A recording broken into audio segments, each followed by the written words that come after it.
세상엔 열심히 사는 사람들로 가득 차 있고 부지런한 사람들로 넘쳐난다.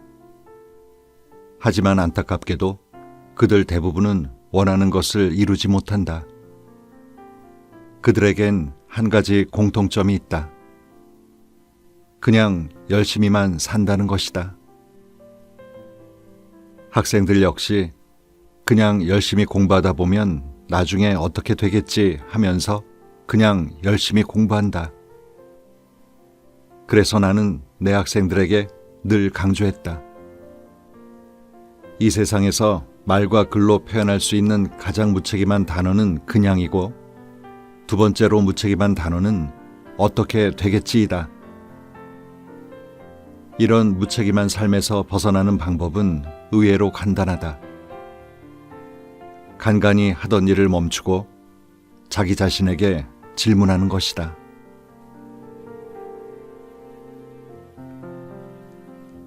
책 읽는 다락방의 제이입니다. 우리의 관심이나 호기심은 보통 어디를 향해 있을까요? 저 사람은 뭘 어떻게 했길래 돈이 많을까? 저 사람은 나이가 제법 있는 것 같은데 피부가 어쩌면 저렇게 주름 하나 없이 팽팽할까? 등 대체로 남을 향해 있지 않나요? 그런데 이런 질문들은 아무리 자주 해도 사실 나의 인생에 별 도움이 되지 않죠. 반면에 자기 자신에 대한 질문은 잘 하지 않는 편입니다. 심지어 난 원래 그래, 난 천성적으로 라고 하면서 자신에 대해 단정하고 한정을 짓다 보면 자신에 대한 궁금증은 점점 더 없어지고 그저 막연히 잘 됐으면 좋겠다 라는 생각만 가득 차지만 이 생각만 갖고는 잘 될 리가 만무합니다. 오늘은 나름 참 열심히 사는 것 같은데 나아지는 게 없어서 답답하다고 생각하는 분들이 읽어보면 좋을 책 한 권을 소개해드리려고 합니다. 여러분이 잘 아시는 심리학자 이민규 교수의 질문하면 달라진다라는 책인데요. 이민규 교수는 지난 20여 년간 1%만 바꿔도 인생이 달라진다. 끌리는 사람은 1%가 다르다. 하루 1% 등 1% 시리즈를 포함 총 56편의 저서를 통해 성공적이고 행복한 삶을 위해서는 1%만 바꾸면 된다는 삶의 철학을 강조해 왔습니다. 이 책의 프롤로그에서 저자는 세상에서 가장 중요한 질문이라는 소제목으로 자신에 대한 질문의 중요성에 대해 이렇게 얘기합니다. 어제와 다른 내일을 살고 싶은가? 변화와 성장을 원하는가? 그렇다면 어디서 누구와 무슨 일을 하든 자기 자신에게 질문할 시간을 가져야 한다. 이렇게 질문을 하며 살아야 하는 데는 몇 가지 이유가 있다. 첫째, 질문은 언제나 답보다 중요하고 질문하는 자는 답을 피할 수 없기 때문이다. 둘째, 질문이 없다는 것은 생각이 없다는 것이고 생각 없이 살게 되면 그냥 되는 대로 살게 된다. 셋째, 세상에서 가장 중요한 질문은 바로 자기 자신에게 하는 질문이기 때문이다. 자기 자신에게 질문하며 사는 것은 왜 중요할까? 우리는 궁금할 때 대부분 내가 아닌 다른 누군가에게 묻는다. 부모나 교사일 수도 있고 최근 열풍을 일으키고 있는 챗 GPT일 수도 있다. 그런데 가장 중요한 우리 자신의 삶에 관한 질문은 누구에게 해야 할까? 어떤 누구도 아니고 바로 자신에게 해야 한다. 왜냐하면 사람들은 아무리 좋은 해결책을 얘기해줘도 남이 한 말은 잘 듣지 않으며 자기가 찾아낸 답을 가장 신뢰하고 자기 말을 가장 잘 따르기 때문이다. 자기 자신에게 질문을 던지면서 하루를 시작하면 세 가지 측면에서 변화와 성장이 시작된다. 첫째, 목적지향의 삶을 살게 된다. 자신에게 질문을 던지면 유혹에 휘둘리지 않고 질문과 관련한 중요한 일부터 먼저 하게 된다. 질문은 사람이 만들지만 일단 질문이 만들어지면 질문이 사람을 이끈다. 둘째, 책임감과 자존감이 높아진다. 자신에게 질문을 던지고 답을 찾아가면서 산다는 것은 주도적인 삶을 산다는 것이고, 자기 삶을 자신이 선택하고 자기의 선택에 대해 스스로 책임을 진다는 의미다. 셋째, 다양한 해결책을 찾게 된다. 자기 자신에게 질문을 던지면 문제의 핵심을 더 깊이 이해하게 되고 그에 대한 답을 찾기 위해 끊임없이 정보를 수집하기 시작한다. 그 과정에서 창의적인 아이디어와 새로운 해결책을 만들어낼 수 있다. 이 책은 성장을 자극하는 질문, 생각을 바꾸는 질문, 관계가 좋아지는 질문, 자아 실현을 위한 질문, 이렇게 총 4개의 주제별로 묶인 2글자 키워드들을 통해 성장을 위해 반드시 던져야 할 질문 리스트를 제시하고 독자가 직접 이 물음에 자신의 생각을 메모할 수 있도록 구성되어 있습니다. 책이면서 동시에 자신의 생각 쓰기 메모장이라고 할 수가 있을 것 같네요. 그럼 책 속의 내용 일부를 소개해 드려 볼까요?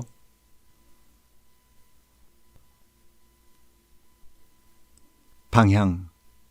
어제와 다른 삶을 살고 싶다면. 현재의 나는 바로 나 자신이 만든 것이다. 그래서 현재 상태가 만족스럽지 못하다면 내가 해온 생각과 행동이 앞으로도 지속할 가치가 있는가 라고 자문해 봐야 한다. 그렇지만 지난 일을 돌아보는데 너무 많은 에너지를 소모해서는 안 된다. 현재에 최선을 다할 수 없고 결과적으로 얻을 수 있는 것도 별로 없기에 그렇다. 대신 이제부터 할 수 있는 일이 무엇일까?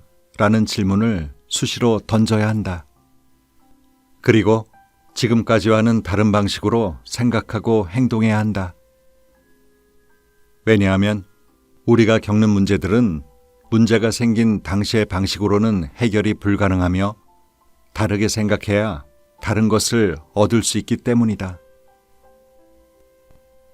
현재 위치가 소중한 것이 아니라 가고자 하는 방향이 소중하다. 올리버 웬델 홈즈. 어제보다 나은 내일을 만들기 위해 지금 나에게 어떤 질문을 해볼까? 시각. 무엇을 먼저 보는가? 같은 창을 바라보면서 어떤 사람은 유리창에 내려앉은 뿌연 먼지를 들여다보고 어떤 사람은 창 너머 아름다운 석양을 바라본다. 먼지 낀 유리창을 볼 것인지 아름다운 석양을 볼 것인지 그 선택은 순전히 자신의 몫이다.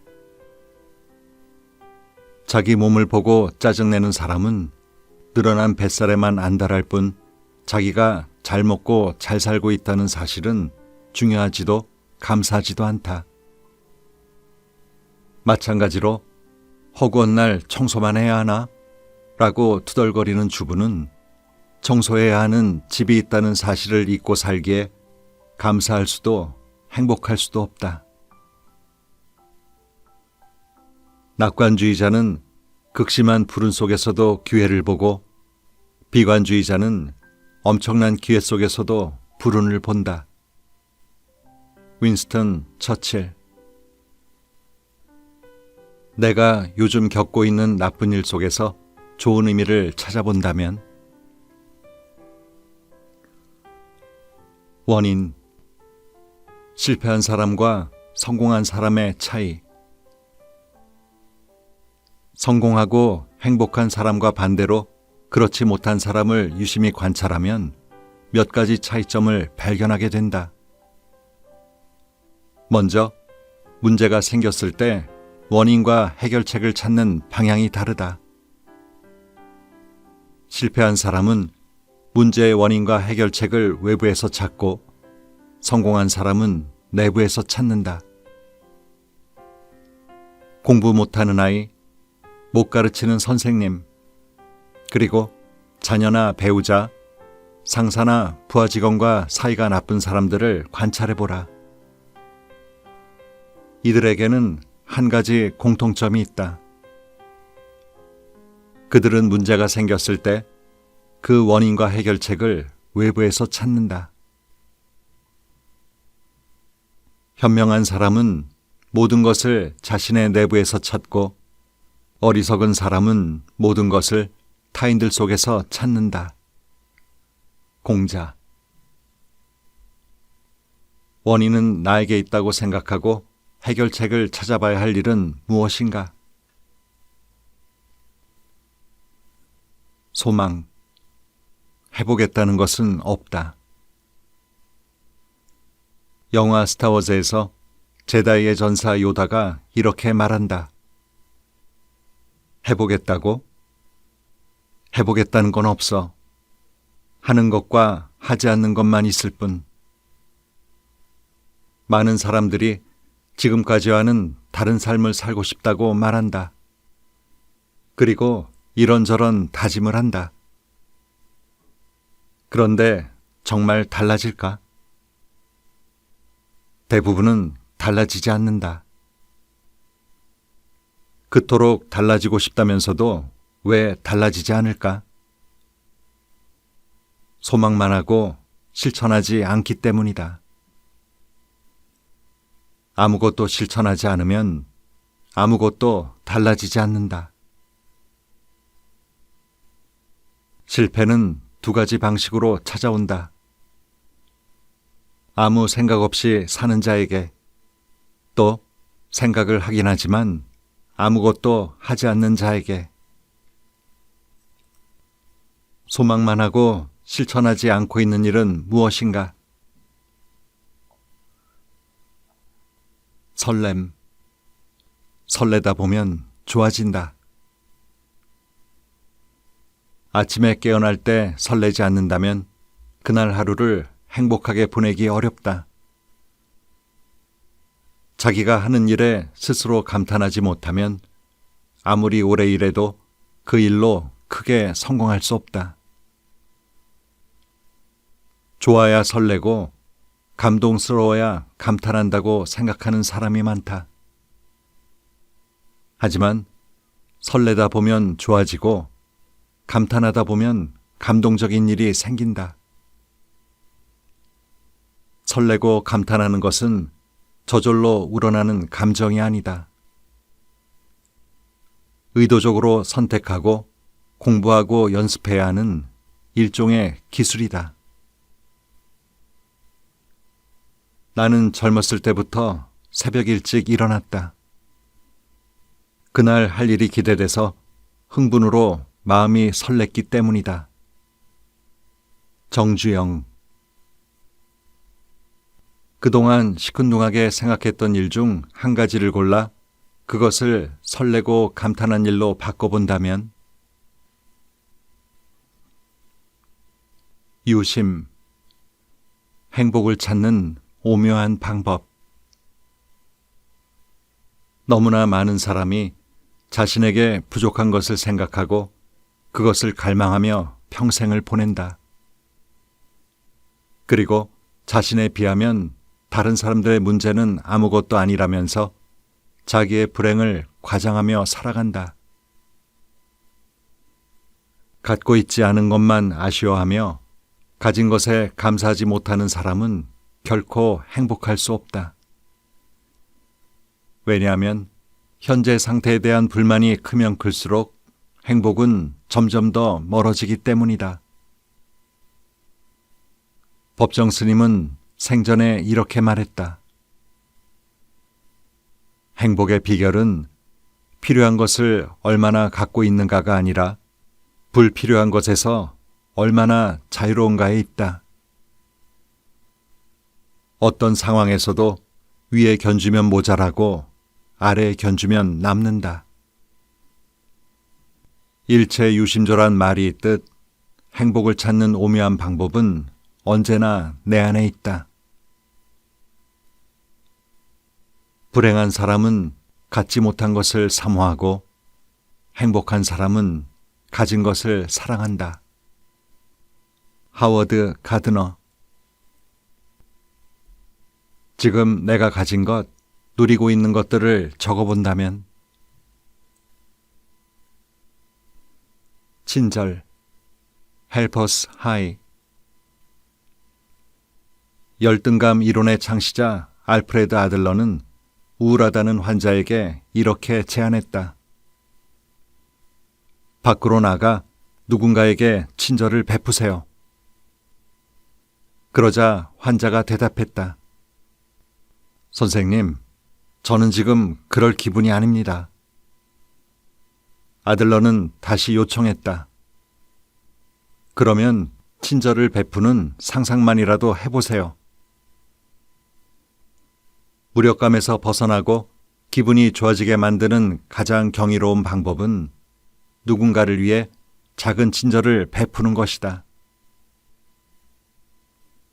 남을 돕는 과정에서 일어나는 몸과 마음의 긍정적인 변화를 Help us high라고 한다.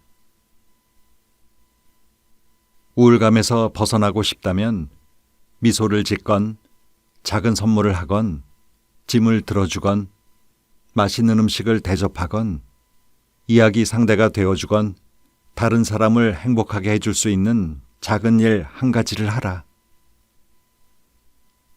누군가에게 친절을 베풀었을 때 최대의 수혜자는 우리 자신이다.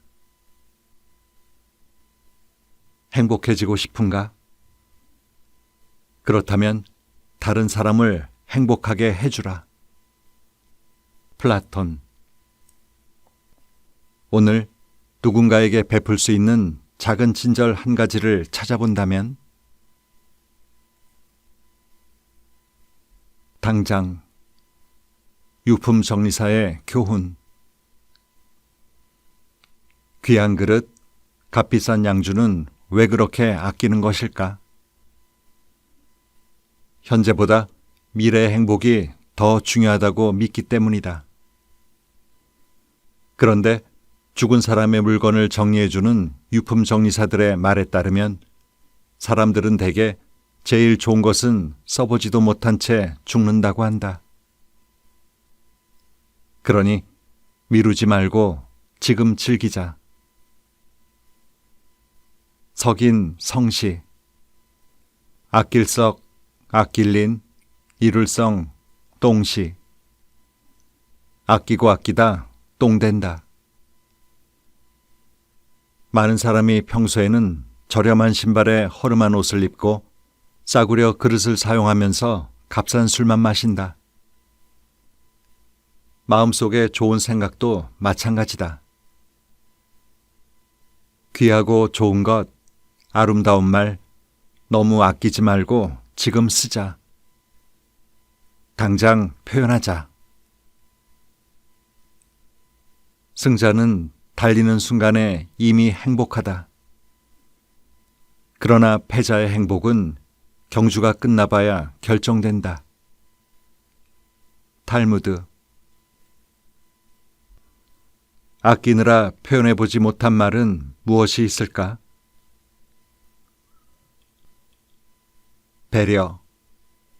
관계의 기본. 그것도 취미라고. 그런 게 맛있어? 너희 학교 출신들 왜 다 그 모양이니? 너희 학교 출신들 왜 다 그 모양이니? 아무리 친한 사이라도 이런 말을 듣고 나면 정남이가 떨어진다. 적을 만들고 싶은가? 그렇다면 그 사람이 좋아하는 것을 싫어하라. 누군가를 친구로 만들고 싶은가? 그렇다면 그 사람이 좋아하는 것을 좋아하라. 사람은 자기가 좋아하는 것을 싫어하는 사람을 싫어하고 자기가 좋아하는 것을 좋아하는 사람을 좋아한다. 자녀와 대화할 때는 자녀가 싫어하는 공부 얘기만 하지 말고 자녀가 좋아하는 친구와 가수에 관해서 물어보자. 친구와 식사할 때는 자기가 먹고 싶은 것만 고집하지 말고 친구가 좋아하는 것도 기꺼이 먹어보자. 내가 좋아하는 것을 싫다고 해서 멀게 느껴졌던 사람을 떠올려 본다면 칭찬. 부모도 칭찬받고 싶다. 청소년들을 대상으로 조사한 결과 부모님에게 듣고 싶은 말 1위가 잘했다는 칭찬이었다. 그럼 부모가 자녀에게 가장 듣고 싶은 말은 무엇일까? 그 또한 칭찬이다. 그런데 많은 사람이 이렇게 생각한다. 칭찬, 격려, 위로는 주로 부모가 자식에게 하는 것이다 라고. 아니다. 부모도 칭찬받고 싶고 격려나 위로가 필요하다. 나는 8살 때 칭찬을 들으면 기분이 좋았다. 18살 때도 칭찬을 받으면 흐뭇했다. 60이 넘은 지금도 칭찬을 들으면 행복하다. 그 누구보다 자식에게 듣는 칭찬이 가장 큰 힘이 된다. 세상의 모든 부모가 그럴 것이다. 오늘 부모님께 하고 싶은 칭찬과 사랑 표현은 무엇인가?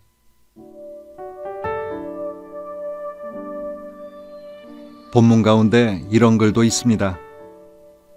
불평, 불만, 불행감은 플러스 가정법으로 만들어진다. 예를 들면 만약 더 큰 집을 사게 된다면, 5년만 더 일찍 승진했더라면, 아들이 전교 1등만 해준다면, 최고급 외제차를 갖게 된다면, 이처럼 더 많은 것을 추구하는 플러스 가정법을 사용하면 아무리 많은 것을 소유해도 만족할 수 없다. 반면에 감사와 만족 그리고 행복감은 만약 무엇이 없다면 으로 생각하는 마이너스 가정법으로 만들어진다고요. 정말 그런 것 같죠? 생각을 살짝 바꾸기만 해도 금방 불행에서 행복으로 전환되는 느낌이 듭니다. 오늘도 좋은 하루 보내세요.